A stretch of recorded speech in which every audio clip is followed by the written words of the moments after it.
ज्या छत्रपती संभाजीनगरसह तो जळगाव जिल्हा आणि जे अहिल्यानगरचे उत्तरेकडील भाग, नाशिक जिल्ह्यात सर्वदूर पावसाची नोंद तर पहिलेच झाली आहे. पुन्हा ती वाढणार आहे. आणि जो काही दुष्काळी पट्टे होते, ज्यांना आपण उद्याची तारीख दिलेली आहे सोमवार आणि मंगळवार, या 27 आणि 28 तारखेला या लातूरसह लातूरच्या अनेक भागांमध्ये त्याच पद्धतीनं धाराशिव, उमरगासह जे काही परिसर आहेत बार्शी वगैरे, यांना पण दिलासा मिळणारच आहे.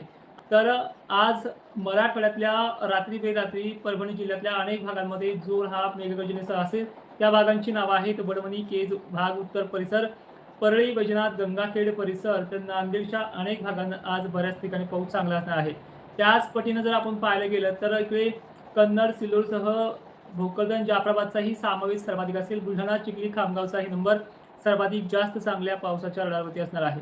आता आपण Facebookवरती तुमच्या सगळ्यांच्या कमेंट बघूयात. तोपर्यंत सर्वांना जय शिवराय.